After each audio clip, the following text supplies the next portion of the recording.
Hey guys, this is Preeti. Welcome back to my channel. दोस्तों, आज हम बात करने वाले हैं एक 2023 released real events inspired Hollywood thriller के बारे में, जिसका नाम है Trapped in the farm house.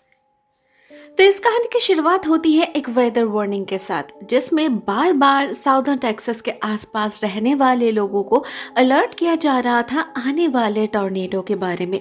उनसे रिक्वेस्ट किया जा रहा था कि अगले कुछ घंटों के अंदर उनके इलाके में भयानक तूफान शुरू होने वाला है, तो बेहतर यही होगा कि वो लोग घर के अंदर रहे या किसी सिक्योर्ड जगह में शेल्टर ले, नहीं तो उनकी जान को खतरा हो सकता है। अब जायज है, ऐसे न्यूज से पूरे शहर में ही हलचल मच चुकी थी। सभी जल्द से जल्द घर लौटना चाहते थे। हर तरफ बहुत ही टेंशन भरा माहौल बन चुका था, सिवाय एक घर के। उस घर के ओनर को शायद कोई टेंशन नहीं थी। वो बहुत ही रिलैक्स्ड वे में रेडियो सुन रहा था और ब्रेकफास्ट रेडी कर रहा था, लेकिन अपने लिए नहीं। वो उस प्लेट को लेकर ऊपर एटिक की तरफ जाता है, जिसके दरवाजे पर डबल लॉक लगा हुआ था। ये आदमी उन लॉक्स को खोलकर ऊपर जाता है, एक कोने में धूल मिट्टी के बीच ट्रे रख देता है और फिर दरवाजे को लॉक करके फिर से नीचे चला जाता है। और जैसे ही वो जाता है, कोई उस ट्रे को खींच लेता है, जिसके हाथ चेन से बंधे हुए थे। मतलब ये बंदा अपने घर में किसी को कैद रख रहा है, जानवर की तरह बांध कर, मगर किसे और क्यों? इसका जवाब तो हमें फिलहाल पता नहीं चलता। उल्टा अगले सीन में हम एक नए लड़की से मिलते हैं, जिसका नाम है एमा। न जाने क्यों वो अपने गाड़ी में ही सो रही थी। शायद अचानक नींद टूटने के कारण काफी कंफ्यूज्ड फील कर रही थी। वो रास्ते पर इधर उधर देख रही थी, अपना फोन चेक कर रही थी, लेकिन ना उसके फोन में सिग्नल था, न रास्ते पर उसे कोई नजर आता है। उधर रेडियो ऑन करते ही उसे सुनाई देती है टॉर्नेडो वार्निंग, जिससे वो और डर जाती है। अपने गाड़ी के कॉलिंग फैसिलिटी के मदद से अपने बहन एलेना को कांटेक्ट करने की कोशिश करती है, मगर वो फोन नहीं उठाती। नेक्स्ट वो कॉल करती है किसी ब्रांड नाम के बंदे को, लेकिन तुरंत ही काट भी देती है। एमा को कोई आइडिया नहीं था वो एक्चुअल में कहाँ है और एलेना के घर पहुंचने के लिए उसे किस तरफ जाना चाहिए। वो रैंडमली ड्राइव कर रही थी। ऐसे में अचानक ही उसका टायर पंक्चर हो जाता है और उसके पास कोई औजार भी नहीं था जिससे वो उसे चेंज कर सके। हेल्पलेसली जब वो इधर उधर देख ही रही थी, ठीक तभी उसे अपने सामने एक घर नजर आता है, जो बिल्कुल ही अनएक्सपेक्टेड था। मतलब ऐसे सुनसान जगह पर भला कौन रह रहा होगा? लेकिन इस समय एमा के लिए ये एक बहुत बड़ी ब्लेसिंग बन जाती है, क्योंकि उधर आसमान में काला बादल छाने लगा था, तूफानी हवा बहने लगी थी।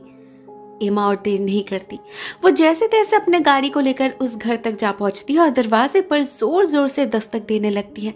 हम समझ पाते हैं ऊपर एटिक से कोई उसे देख रहा है, मगर कोई दरवाजा नहीं खोलता।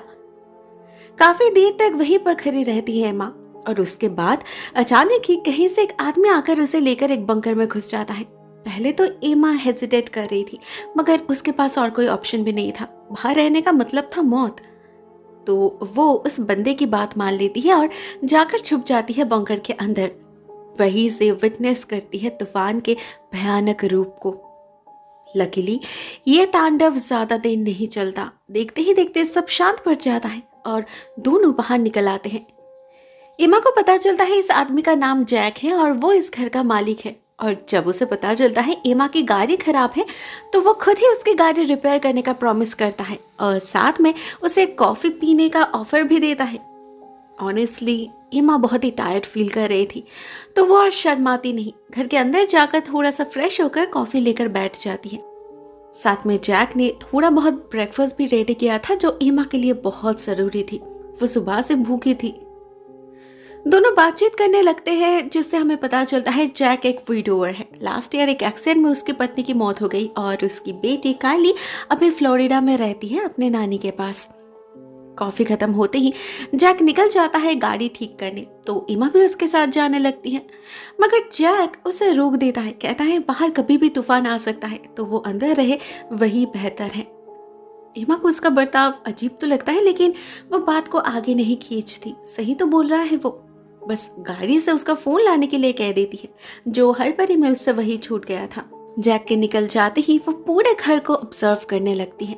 उसे वॉश बेसिन में 2 बाउल्स दिखते हैं, जबकि इंसान तो एक रहता है। साथ में ऊपर से कुछ आवाजें भी आने लगी थी, तो एमा जाती है चेक करने और तभी उसे वही दरवाजा दिखता है जिस पर डबल लॉक लगा हुआ था। मतलब हमने फिल्म के स्टार्टिंग में जो देखा था वो यही घर था। इसी घर के एटिक में कोई कैद है। एमा को शक तो होता है एटिक के दरवाजे पर इतने सिक्योरिटी देखकर, मगर उसके फर्दर कुछ चेक करने से पहले ही वहां जैक आ जाता है और उसे ब्रेकफास्ट के लिए नीचे लेकर जाता है। उसका बर्ताव वैसे तो बहुत ही कर्टियस था, मगर कहीं ना कहीं उसकी बातें मिक्स्ड अप हो रहे थे, सिर्फ वो कुछ छुपाना चाहता हो जिसके लिए उसे बार बार झूठ कहना पड़ रहा है। इसी कन्वर्सेशन के दौरान हमें एमा का भी कुछ राज पता चलता है, जैसे उसकी ये जो जर्नी है वो बाय चॉइस नहीं थी, मजबूरी थी उसकी। असल में ब्रायन, उसका एक्स बॉयफ्रेंड, बहुत अब्यूसिव था। पिछले 3 साल से तो वो झेल रही थी, मगर कल रात उसे और सह नहीं हुआ। वो बिना कुछ सोचे समझे, बिना किसी तैयारी के ही निकल पड़ी। उसे कहाँ पता था ऐसा भयानक तूफान आने वाला है। ऑफ कोर्स वो ऐसी प्राइवेट बातें जैक से शेयर नहीं करती। इसी बीच अचानक फिर से ऊपर से आवाज आने लगी थी, तो जैक जाता है चेक करने और फिर कुछ मिनट के अंदर लौट भी आता है। कहता है पुराना घर है, तूफान की वजह से एटिक का कुछ हिस्सा टूट गया है, वहीं से आवाज आ रही है। एमा और कुछ नहीं पूछती, वो जल्द से जल्द निकलना चाहती थी। ये आदमी उसे कुछ ठीक नहीं लग रहा था, लेकिन इस बार भी जैक उसे रोक देता है। न जाने क्यों वो एमा को घर से जाने ही देना नहीं चाहता था। एमा जब कहती है उसे जाना ही होगा, नहीं तो उसकी बहन टेंशन करेगी, जैक एक अजीब बात पूछता है कि क्या उसके बहन को पता है एमा यहाँ है। सवाल एमा को कुछ समझ नहीं आता, ये आदमी एक्चुअल में क्या जानना चाहता है। फिर भी to be on the safe side वो ये कहती है कि हाँ, लेकिन जैक यकीन नहीं करता, क्योंकि इस घर में आने के बाद से तो एमा का फोन उसके पास था ही नहीं, ऊपर से नेटवर्क भी नहीं था। तो उसने अपने बहन को इन्फॉर्म कब किया। उसके बातों से एमा को बहुत अनईजी फील होने लगा था। ऊपर से वो गाड़ी की चाबी भी नहीं दे रहा था। काफी बार बोलने के बाद फाइनली वो देता है और एमा लिटरली भाग निकलती है। गाड़ी स्टार्ट करके भागती है हाईवे की तरफ, मगर उसकी किस्मत उसका साथ नहीं देती। कुछ दूर जाते ही फिर से तूफान शुरू हो जाता है और एमा को फिर से लौटना पड़ता है उसी फार्म हाउस में। इस बार वो दूर से ही नोटिस करती है ऊपर एटिक में लाइट जल रही है, लेकिन जैक तो उसके सामने खड़ा है, नीचे तो ऊपर कौन है। बहुत सारे सवाल तो थे एमा के मन में, मगर कन्फ्रंट करने का वक्त नहीं था। वो जल्दी से जैक के साथ बंकर के अंदर घुस जाती है। इस बार सच में ही तूफान का रूप इतना भयानक था कि एमा लाइफ में पहली बार ऐसा कुछ देख रही थी। हवा के प्रेशर से बंकर का दरवाजा तक बंद करना मुश्किल हो रहा था। अंदर के सारी चीजें कांपने लगे थे।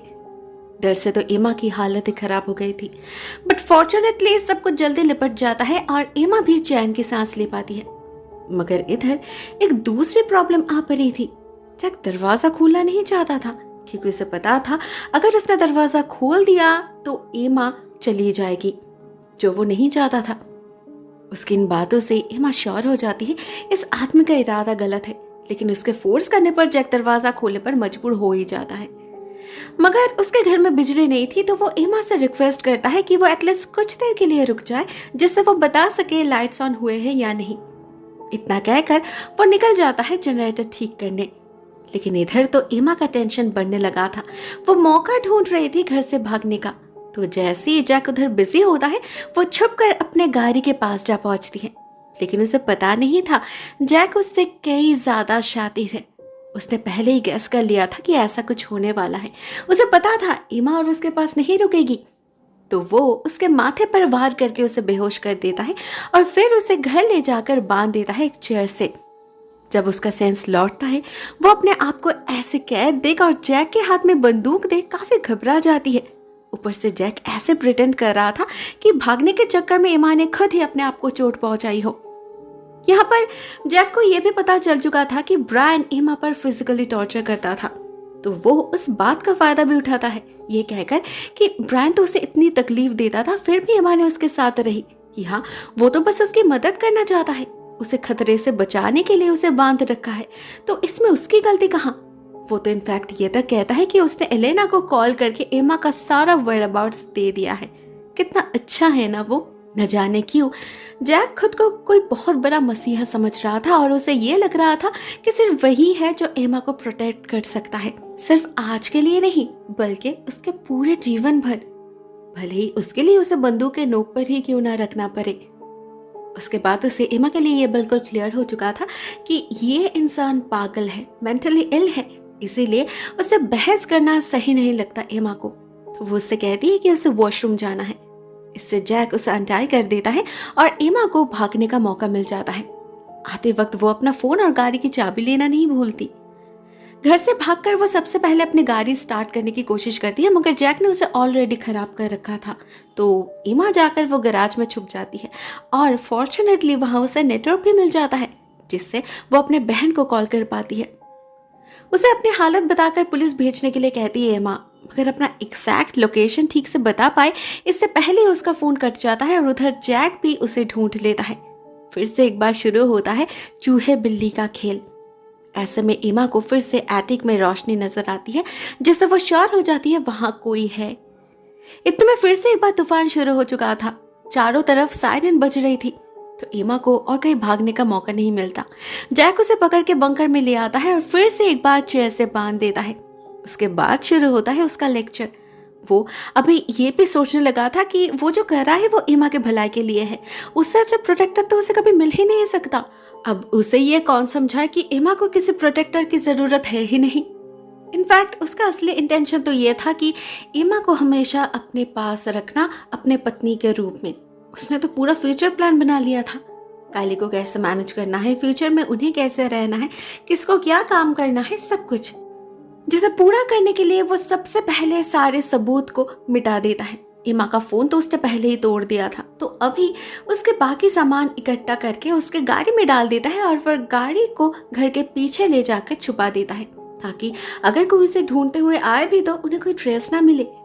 लेकिन इतना कुछ करके भी सच को छुपा नहीं पाता वो। कुछ देर बाद ही वहां एक ऑफिसर आ पहुंचते हैं एलेना के कॉल के रिस्पॉन्स में।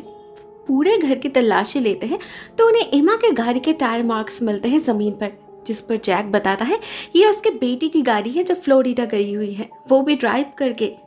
ऑफिसर को ये बात यकीन करने में मुश्किल तो हो रही थी, लेकिन बिना किसी सबूत के वो ऐसे ही किसी जेंटलमैन पर सवाल भी नहीं उठा सकती। तो वो फिर से अच्छे से चेक करती है और तभी उसे वो बंकर दिख जाता है जिसके अंदर से एमा चिल्ला रही थी। आवाज को फॉलो करके वो एमा तक पहुंच भी जाती है, मगर उसे रेस्क्यू कर पाए इससे पहले ही जैक उसे शूट कर देता है। वो एमा को उससे दूर जो करने वाली थी। अपने डिफेंस में बहुत सारे अजीबोगरीब एक्सक्यूजेस देने लगता है जैक। साथ में ये भी कहता है कि उन्हें फ्रेश स्टार्ट करना चाहिए, जिसकी शुरुआत होगी कल सुबह अ बिग ब्रेकफास्ट के साथ। मतलब अपने हाथों से एक इंसान का खून करने के बाद ये आदमी ये प्लान कर रहा था कि वो कल सुबह क्या खाएगा। कैसा हैवान है ये। एमा कुछ बोल सके इससे पहले ही जैक उसे सिडेटिव देकर बेहोश कर देता है और फिर इसके बाद जब उसकी आंखें खुलती है एमा को एक दूसरा झटका लगता है। वो देखती है उसके हाथ में हैंडकफ है और उस पागल ने उसे अभी एक टेबल से बांध रखा है और वो खुद बैठकर होम वीडियो देख रहा है अपने ही परिवार का। लेकिन उस वीडियो से एक बहुत बड़ा राज का पता चलता है एमा को कि ये आदमी जो खुद को इस घर का मालिक मिस्टर हेनरी कह रहा है, कायली के पिता कह रहा है, वो असल में एक इम्पोस्टर है। इस घर से कोई लेना देना नहीं है उसका। मिस्टर हेनरी कोई और है, कंप्लीटली अलग दिखने वाला। इस चीज को देखकर तो एमा और डर जाती है। आखिर ये आदमी है कौन? वो छुपके से टेबल के ऊपर से एक पेन लेती है, अपना हैंडकफ्स उतारती है और भागती है बाहर की तरफ। मगर फ्रंट एंड बैक दोनों दरवाजे को ही सील कर दिया था जैक ने, तो एमा घर से निकल नहीं पाती। हाँ, उसे पता था कि शायद बाथरूम से एक वे आउट है, मगर उसके दिमाग में तब कुछ और चल रहा था। वो किचन में जाती है एक चाकू लेने और तभी उसकी नजर पड़ती है जैक के चाबी के गुच्छे के ऊपर, जिसमें एटिक की चाबी भी थी। तो वो वहीं जाने की डिसाइड करती है। उसे पूरा शक था कि वहां कोई है, बार बार उसकी आंखें धोखा नहीं खा सकती।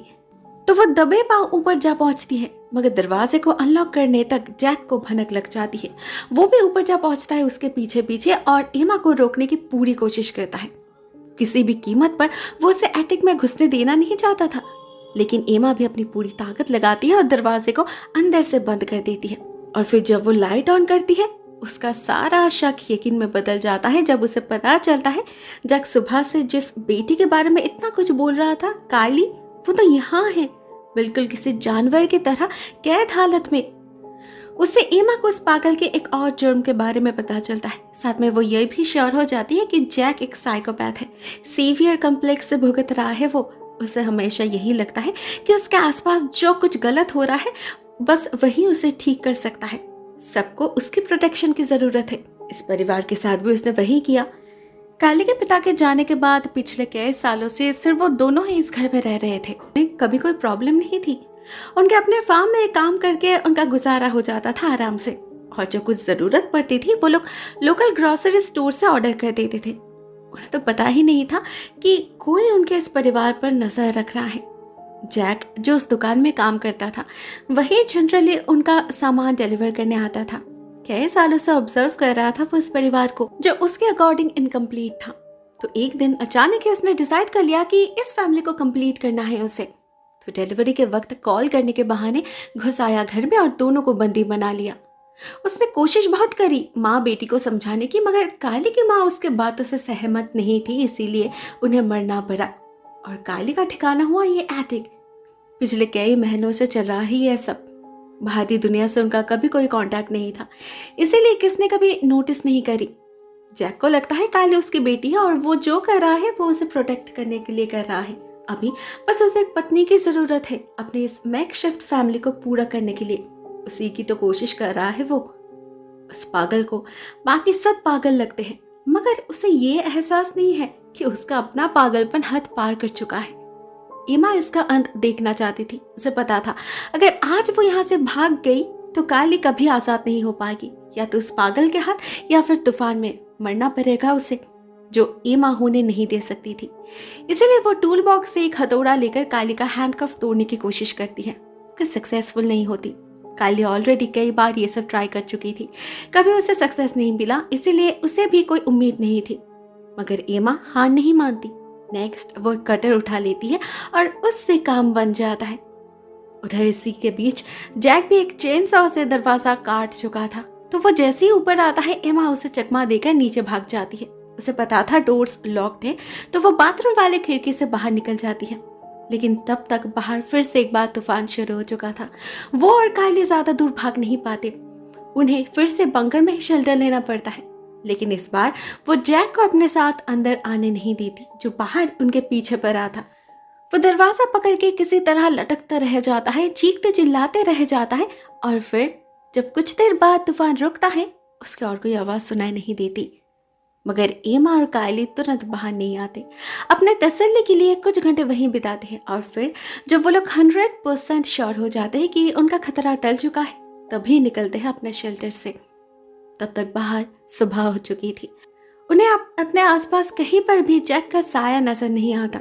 फॉर्चुनेटली फोन का नेटवर्क भी वापस आ चुका था, तो वो लोग पुलिस को कांटेक्ट करते हैं और जैक के बारे में नोटिफाई करते हैं। पुलिस को उसकी लाश तो नहीं मिलती, मगर वो लोग ऑलमोस्ट श्योर थे कि वो जिंदा नहीं है। कल रात का तूफान झेलने की ताकत किसी इंसान में नहीं। उन लोगों ने एमा के बहन को कॉल कर दिया था और काली के नियरेस्ट रिलेटिव्स को भी कांटेक्ट किया जा रहा था, मगर सब कुछ लीगली ऑर्गेनाइज करने में थोड़ा वक्त तो लग ही जाएगा। तब तक काली डिसाइड करती है कि वो एमा के साथ रुकेगी। उसी के कारण तो उसे ये नया जीवन मिला, तो उसे जीने का हौसला उससे बेहतर और कौन दे सकती है। एमा को भी एक नई शुरुआत की जरूरत थी, तो वो भी इस ऑफर को खुशी खुशी एक्सेप्ट कर लेती है और उसे अपने साथ अपने घर ले जाने की डिसाइड करती है। दी एंड। दोस्तों, ये कहानी यहीं पर एंड हो जाती है। इस फिल्म के स्टार्टिंग में एक डिस्क्लेमर दिया गया था कि ये एक ट्रू स्टोरी इंस्पायर्ड कहानी है, मगर मुझे तो वैसा कोई सोर्स नहीं मिला। अगर आपको मिले तो शेयर करना। बाकी एज फिक्शन कहानी मुझे ठीक ठाक ही लगी। एक unique mental illness saviours complex को एक्सप्लोर किया गया है, जो रेयर तो है मगर काफ़ी खतरनाक भी। मुझे स्टोरी काफ़ी इंटरेस्टिंग लगी। आपको ये वीडियो कैसे लगी कमेंट सेक्शन में ज़रूर बताना। आज के लिए बस इतना ही दोस्तों। Thank you so much for watching this video. बहुत जल्द मिलते हैं किसी अन्य वीडियो के साथ। तब तक के लिए टेक केयर, टाटा।